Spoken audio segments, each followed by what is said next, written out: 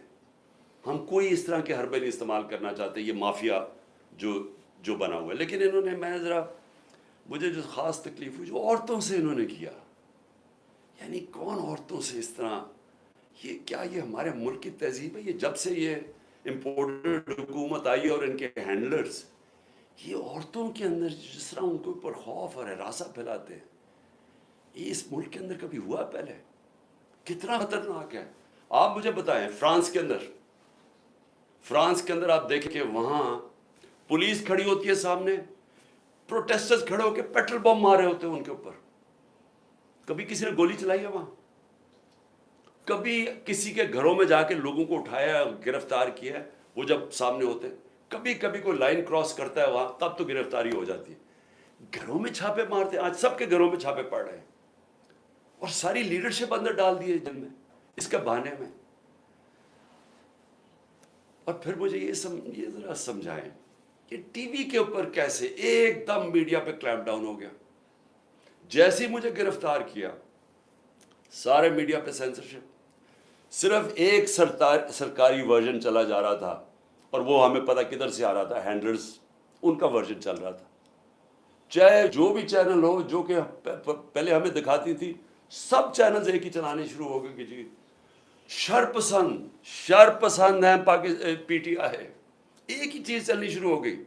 ہمیں پتہ ہے کدھر سے فیڈ ہے. ایک تو انہوں میں عقل بھی اتنی نہیں ہے کہ تھوڑی سی عقل استعمال کرو, سب کو ایک ہی فیڈ دے رہے تھے یہ کہ شر پسند ہیں, یہ ہیں, انہوں نے وہ کیا. اور اس کے بعد میڈیا کے اوپر کلیمپ ڈاؤن کے چینلز کے اوپر پڑ گئے. اس کے علاوہ اب مجھے یہ سمجھائیں کہ عمران ریاض خان کدھر غائب کیا ہوا ہے؟ کیا اس کا قصور یہ ہے کہ وہ اس امپورٹڈ حکومت اور اس کی لائن پہ چلتا نہیں ہے؟ کیا اس کا یہ قصور ہے؟ اس لیے وہ پہلے اسے اٹھایا, اسے غائب کر دیا. اور مجھے خطرہ ہے, میں سب کے سامنے کہنا چاہتا ہوں اس کے اوپر تشدد کریں گے, کیونکہ ہمارے کئی لوگوں کے اوپر, اعظم سواتی اور میں کئی لوگوں کو بتاؤں گا, علی امین, ان کے اوپر انہوں نے تشدد کیا.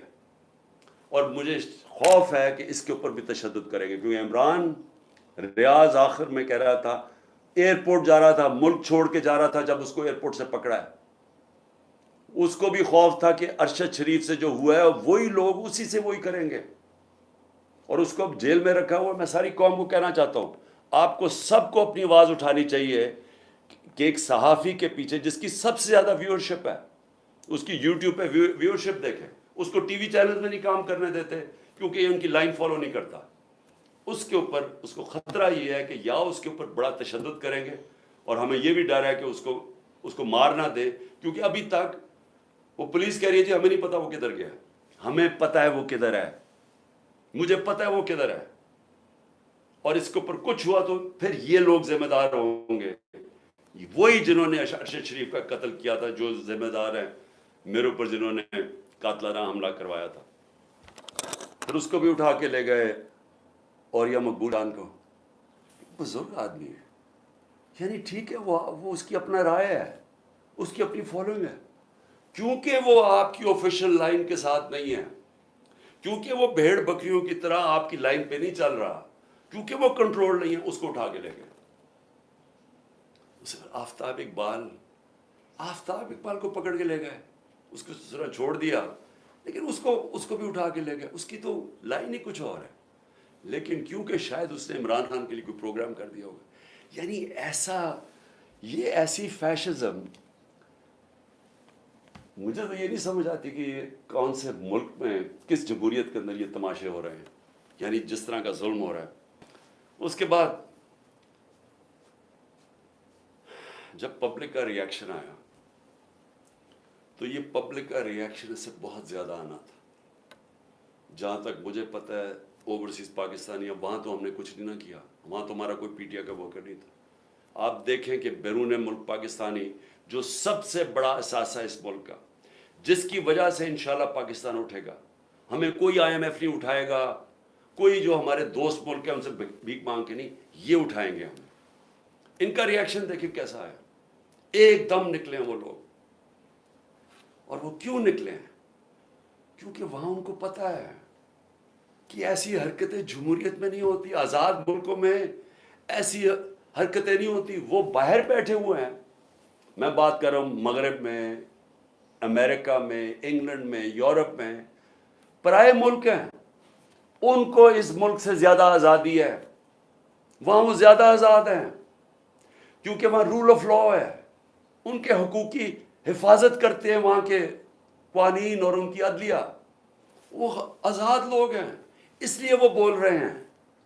یہاں انہوں نے اتنا خوف اور ہراساں پھیلا کے، ڈرا کے، ڈنڈے مار مار کے لوگوں کو سمجھ رہے کہ کنٹرول کر لیں گے.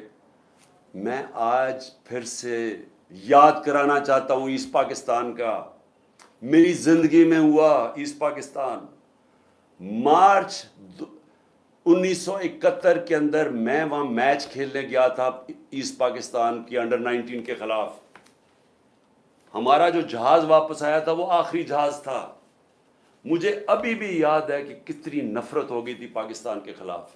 ہمیں تو یہ پتہ ہی نہیں تھا. اسی طرح جس طرح آج میڈیا کنٹرول کر رہے ہیں تب یہ میڈیا کنٹرول کر رہے تھے. فرق یہ ہے کہ آج سوشل میڈیا ہے اور انہوں نے سوشل میڈیا ہی بند کر دیا. اس دوران کیونکہ یہ اپنا ورژن دینا چاہتے تھے کہ شر پسند اور بتانا چاہتے تھے، انہوں نے سوشل میڈیا بند کر دیا.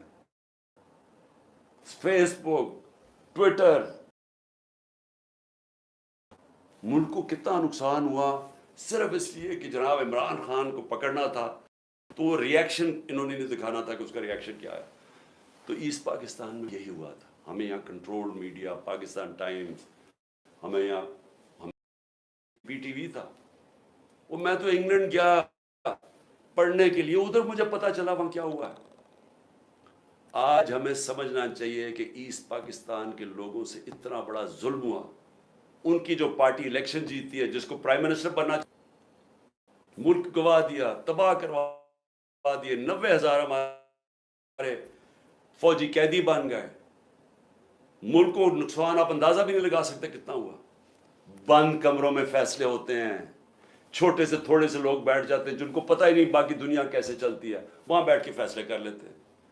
کیا ان فیصلوں کا نقصان ہوتا ہے وہ بھی نہیں پتہ چلنے دیتے. ان کی جب حمود الرحمان رپورٹ لکھی گئی پاکستان میں شائع نہیں ہونے دی. وہ اتنی طاقت تھی ان کی. 25 سال کے بعد ہندوستان میں شائع ہوتی ہے. ملک ایسے نہیں چلتے. اور میں ذرا ISPR صاحب ذرا تھوڑا سا، آپ نے کوئی پیچھے میں جب جیل میں تھا تو باتیں کی، میں ان کے کوئی جواب دینا چاہتا ہوں آپ کو. دیکھیں آپ نے ایسی باتیں کی کہ سب سے پہلے کہا جی میں دوگلا ہوں، کہ میں ایک طرف کہتا ہوں فوج میری ہے اور دوسری طرف میں اس کی تنقید کرتا ہوں یا جو بھی برا بھلا کہتا ہوں. آپ نے کہا کبھی فوج کو دشمن نے اتنا نقصان نہیں پہنچایا جتنے میں نے پہنچایا. دوسرا آپ نے ریمارک پاس کیا. اور تیسرا آپ نے کہا کہ ہم اب کرش کریں گے ان کو. دیکھیں ISPR صاحب میری ذرا غور سے بات سنیں. آپ جب پیدا بھی نہیں نہ ہوئے تھے تب میں اپنے ملک کو دنیا میں ریپرزینٹ کرتا تھا. میں نے اپنے ملک کا دنیا کے اندر سر اوپر کیا، عزت دلوائی اپنے ملک کو. اٹھا کے دیکھ لیں، آپ بھول گئے ہوں، آپ پیدا نہیں ہوئے ہوں گے، ذرا پتہ چلوا لیں کہ عمران خان نے کیا پاکستان کی دنیا میں عزت اوپر کی یا نیچے کی. اور آپ کو یہ پتہ ہونا چاہیے کہ جب وار آن ٹیرر ہوئی اور جو پاکستان کی مٹی پلیت ہوئی دنیا میں کہ ہمارا کیا جی فوج دوگلی ہے، کیونکہ تب مشرف کا مارشل لا تھا، یہ ہمارے سے جھوٹ بولتی ہے، کرتی کچھ ہے کہتی کچھ ہے، ڈالرز ہمارے سے لیتی ہے اور دوگلی گیم کھیلتی ہے. ڈبل گیم، دوگلا تب نام استعمال ہوتا تھا. پاکستان کو ورڈ ہی دوگلا استعمال کرتے تھے، ڈبل گیم کا نام کرتے تھے. ذرا انٹرنیشنل میڈیا دیکھیں، کس نے اپنی فوج کو سب سے زیادہ جس کی حفاظت کی، کس نے اپنی فوج کے ساتھ انٹرنیشنل میڈیا پہ کھڑا ہوا. جب اسامہ بن لادن جب وہ ایبٹ آباد میں جو وہ حادثہ ہوا, آپ کو پتہ ہے بیرون ملک پاکستانیوں کے اوپر جو گزری آپ اندازہ نہیں لگا سکتے.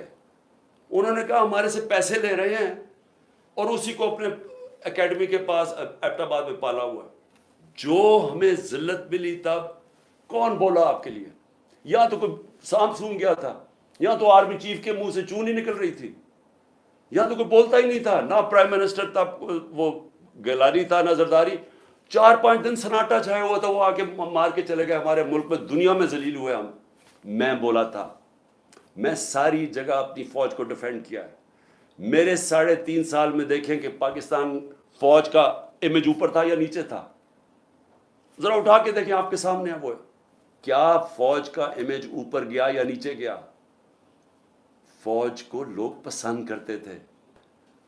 جب ایک آرمی چیف نے میری کمر میں تو چاقو مارا, لیکن بدنام ترین مجرموں کو آ کے اوپر بٹھا دیا, تو کیا میری وجہ سے فوج کو برا بھلا کہا گیا یا اس آدمی کی وجہ سے؟ کیا لوگ چونٹیاں ہیں؟ کیا لوگوں میں عقل نہیں ہے؟ کیا لوگ بیوقوف ہیں کہ جدھر آپ لگائیں گے ادھر لگ جائیں گے؟ کیا لوگ 30 سال سے ان لوگوں کو نہیں جانتے تھے؟ اسی فوج نے, میں نے اپنے کانوں سے سنا ہوا ہے, جب مجھے ISI نے بریفنگ دیا کہ انہوں نے کتنا, اب سے نہیں 25 سال سے میں سن رہا ہوں کہ کتنا پیسہ انہوں نے چوری کر کے ملک سے باہر لے کے گئے ہیں, کہ جی اب چائنا سے واپس آئے تو یا زرداری نے یہ ڈیل کی ہے تو فلانی پراپرٹیز. ہمیں جو انہوں نے پراپرٹیز دکھائی ہیں وہ اس سے اربوں ڈالرز کے اندر پراپرٹیز ہیں, اور ایک دم کہہ رہے ہیں کہ اب جناب فیصلہ ایک آرمی چیف نے کیا ہے تو بھیڑے سراب ادھر چلے جائیں, اور اس کو کہہ کہ جی بڑا اب بہت اچھا کیا اور اب عمران خان برا یہ اچھا ہے. لوگوں نے نہیں تسلیم کیا. میں نے نہیں برا بھلا کہا فوج کو. جو آرمی چیف کے ایکشنز تھے اس نے اس کی ہماری فوج کو برا کیا ہے, اس کی وجہ سے ہوا, میری وجہ سے نہیں ہوا. اور یہ کہنا کہ یہ قوم ایکسیپٹ کر جائے ان لوگوں کو, کس نے میمو گیٹ کیا تھا؟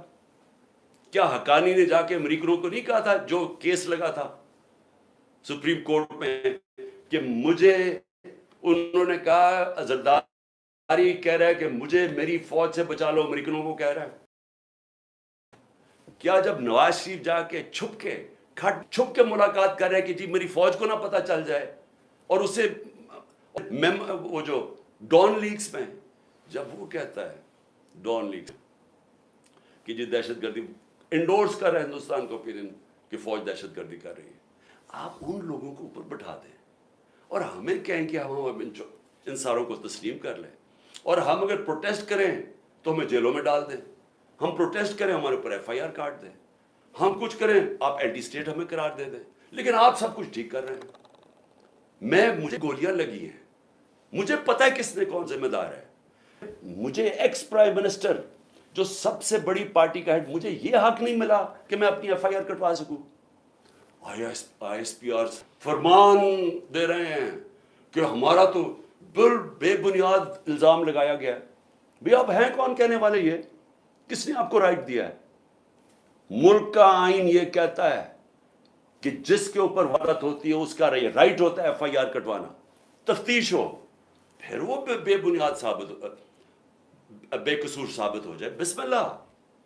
لیکن آپ تو بیٹھ کے فرعون کی طرح فرمان پاس کر رہے ہیں کہ جی وہ تو ہمارا, میں نے تو غلط الزام, اور یہ کہنا کہ عمران خان جھوٹ بول رہا ہے.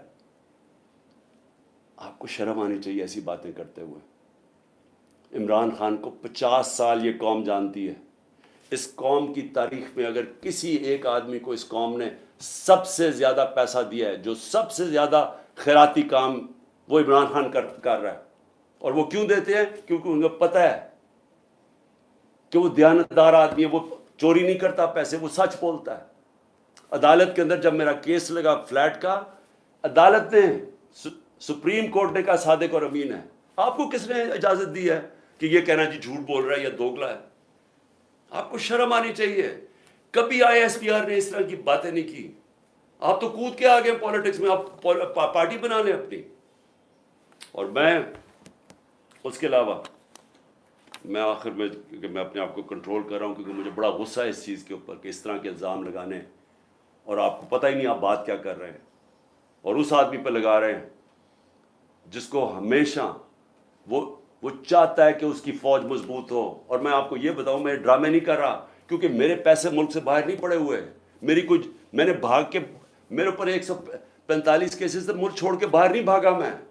میں نے یہ نہیں کہا کہ مجھے ای سی ایل پہ نہ ڈالنا. میں ڈالو مجھے ای سی ایل پہ, میں جانا ہی نہیں چاہتا ملک سے باہر. اور میں یہ آپ کو دوسری بات بتا دوں, وہ لوگ جن کے پیسے باہر پڑے ہیں, جن کے ساتھ آج ہماری اسٹیبلشمنٹ کھڑی ہے, جن کا سٹیک ہی پاکستان میں نہیں, اب جب روپیہ 300 کراس کر گیا ڈالر, تو ان کو کیا فائدہ نقصان ہوا ہے؟ ان کی تو دولت ڈالرز میں پڑی ہوئی ہے, ان کو تو فرق ہی نہیں پڑا. لیکن سارا تنخواہ دار طبقہ, پولیس, سرکاری نوکر, ہمارے فوجی, ساروں کو آج ان کے گھروں میں پوچھیں کہ ان کے اوپر کیا حالات ہیں. پوچھیں نہ ذرا ان کی بیویاں بیچاری جو بیچاری دیکھ رہی ہیں کہ قیمتیں بڑھتی جا رہی ہیں, ان کی جو, جب باجوہ نے ہماری گورنمنٹ گرائی تھی تو جو 100 روپیہ تھا وہ آج صرف مشکل سے 55-60 روپیہ خرید سکتا ہے. اس کی قیمت صرف 55 سے 60 روپے, اور اب روپیہ اور گرا ہے تو اب اور نیچے چلی جائے گی, مہنگائی اور بڑھ جائے گی. کون ذمہ دار ہے اس کا؟ عمران خان ذمہ دار نہیں ہے. آج جس آدمی نے سازش کر کے گرایا وہ ذمہ دار ہے. اور اگر آپ میں برداشت ہو تنقید کی, کیونکہ تنقید سے اصلاحات معاشرے سے, ادارے سے, انسان, آپ تنقید ختم کر دیں وہ مر جاتا ہے. سوویت یونین کیوں ٹوٹی؟ کیونکہ وہاں تنقید ختم تھی. وہاں بھی اسی طرح کے جس طرح آپ آج کل حرکتیں کر رہے ہیں کہ جو منہ کھولتا ہے اس کے اوپر پڑ جاتے ہیں, وہاں بھی یہی ہو رہا ہے, ہو رہا تھا, ٹوٹ گیا. جو بھی معاشرہ آگے بڑھتا ہے اس کے اندر تنقید کی اجازت ہوتی ہے. ہم اپنے بچوں کی تنقید کرتے ہیں. یہ میں دوگلا نہیں ہوں. اگر میں اپنے بچوں کی تنقید, میں ان سے پیار کرتا ہوں, اپنے بچوں سے ان کی اصلاحات کے لیے تنقید کرتا ہوں. یہ کوئی فرعونیت ہی نہیں ہے کہ آپ ہماری ضرورت نہیں, ہم کوئی آپ کی کمی ہے کہ ہم تنقید نہیں کر سکتے, کہ ہم تنقید کریں گے تو جناب ہم اینٹی اسٹیٹ ہو گئے, غداری کا پرچہ ہو گیا. اور دیکھیں ہو کیا رہا ہے. یہ جو ہوا ہے, کان کھولیں اپنے اور آنکھیں کھولیں, یہ ملک کدھر جا رہا ہے, جس طرف جا رہا ہے. اس وقت ہے آپ کا کہ اندر سے اصلاحات ہو. یہ ڈنڈے مار کے اور یہ ہمیں ساروں پکڑ دکڑ سے کچھ نہیں ہونے لگا, کیونکہ اسی طرح کا کریک ڈاؤن ایسٹ پاکستان میں بھی تھا, کچھ نہیں ہوا. کوئی بھی ایک پولیٹیکل پارٹی کو ڈنڈے مار کے اور جیلوں میں ڈال کے نہیں ختم کر سکتا. میری اگر آپ کی سنی تو نہیں آپ نے, لیکن میرے خیال میں کہ آپ کو اس وقت آپس میں ایک بڑا سرکل رکھنا چاہیے, چھوٹے سے بند کمروں سے باہر نکلنا چاہیے اور دیکھنا چاہیے کہ ملک تیزی سے جو تباہی کی طرف جا رہا ہے اس کو ہم کیسے بچا سکتے ہیں. میری تجویزیں آپ سن لیں, میں اپنی قوم کے لیے قوم سے بات کر رہا ہوں. دیکھیں, سب سے پہلے تو قوم نے اب فیصلہ کر لیا, ہم یہ غلامی قبول نہیں کرتے. جو قوم نکلی ہے, میں ان شر پسند کی نہیں بات کر رہا جو میرے خیال میں جان کے اندر ڈالے گئے ہیں, اور انشاءاللہ یہ ہوگی جب بھی تحقیقات تو یہ سامنے آ جائے گا. کیونکہ یا تو ہماری تاریخ ہوتی نا کہ ہم یہ اس طرح کے گولیاں چلا رہے ہوتے یا کچھ کر رہے ہوتے, جلا گھراؤ کر رہے ہوتے, تو اس کی تو 27 سال میں تاریخ ہونی چاہیے تھی. یہ ایک دم کیا ہوا ہے؟ اور اگر میں جیل میں نہ ہوتا تو میں ایک دم ایکشن لیتا اس کے اوپر. مجھے اندر بند کر دیا, 4 دن کے بعد کہتے ہیں میرے اوپر ہی پرچے کر دیے کہ جناب عمران خان کے کہنے کے اوپر سب کچھ ہوا. تو پہلے کیوں نہیں ہوا عمران خان کے کہنے پہ؟ تو میں اپنی قوم کو کہنا چاہتا ہوں کہ دیکھیں میرے پاکستانیوں, ہم نے ہر صورت اپنے آپ کو آزاد کرنا ہے. یہ جو غلامی کی زندگی ہے یہ کوئی زندگی نہیں ہے. یہ جس زندگی کے اندر آپ کی کوئی عزت ہی نہیں ہے, آپ کے کوئی حقوق ہی نہیں ہے. طاقتور جو مرضی چاہے کر سکتا ہے, ظلم ہمارے پہ کرتا ہے, کیسز ہی ہمارے پہ کر دیتا ہے. اب سارے کیسز ہمارے پہ ہو گئے. یہ لوگ کون مرے ہیں خیر مجھے تو ابھی تک پتہ نہیں, کئی درجنوں لوگ بیچارے شہید ہوئے ہیں, اور کوئی کسی کے پاس ہتھیار نہیں تھا جس کو شہید کیا. تو ایک تو میں یہ بھی آج کہہ دوں کہ ہر جو بھی، میں اپنی ساری پارٹی کو کہہ رہا ہوں کہ سب نے جو ان کے گھروں میں جانا ہے، جن کو گولیاں لگیں، جو شہید ہوئے، ان سب کے گھروں میں جانا ہے. میں انشاءاللہ ان کے لیے پیسے اکٹھے کروں گا. ہم نے ان سب کے لیے، ہم ان کے گھر والوں کا دھیان رکھیں گے، کیونکہ یہ سب جو میں جانتا ہوں نکلے حقیقی آزادی کے لیے. میں شر پسند کو نہیں جانتا، میں بالکل نہیں سمجھتا کہ جنہوں نے، اور پھر سے میں کہتا ہوں تحقیقات کروانی چاہیے کہ کیسے وہاں سے ادھر سے لبرٹی چوک سے سارا راستہ گئے ہیں کور کمانڈر کے گھر. کیوں نہیں کسی نے روکا ان کو؟ اور تھوڑے سے لوگ تھے، مجھے جو بتایا اتنے لوگ بھی نہیں تھے. یہ پلان تھا. انویسٹیگیشن ہونی چاہیے. میں نہیں ابھی کہہ سکتا، مجھے خط سے آیا کیونکہ ہم نے پہلے کبھی نہیں کیا.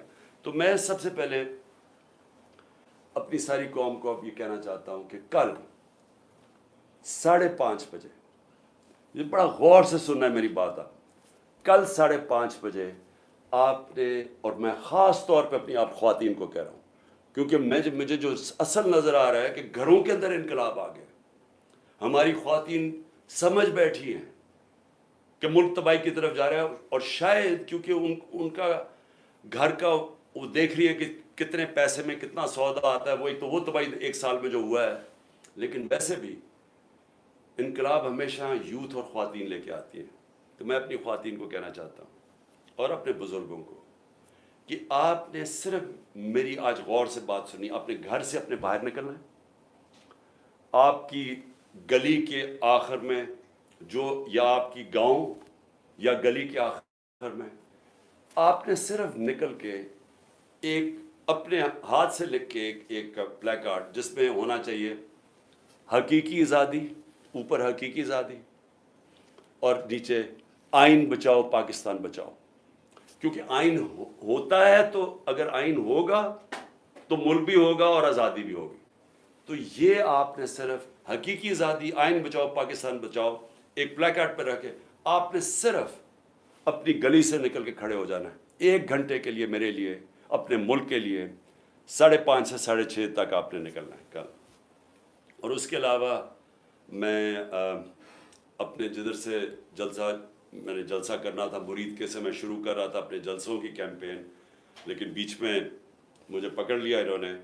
تو میں بدھ سے پھر پچھلے مرید کے سے شروع کروں گا، اور اس کے بعد میں اپنے اگلے جلسوں کی کیمپین اناؤنس کروں گا.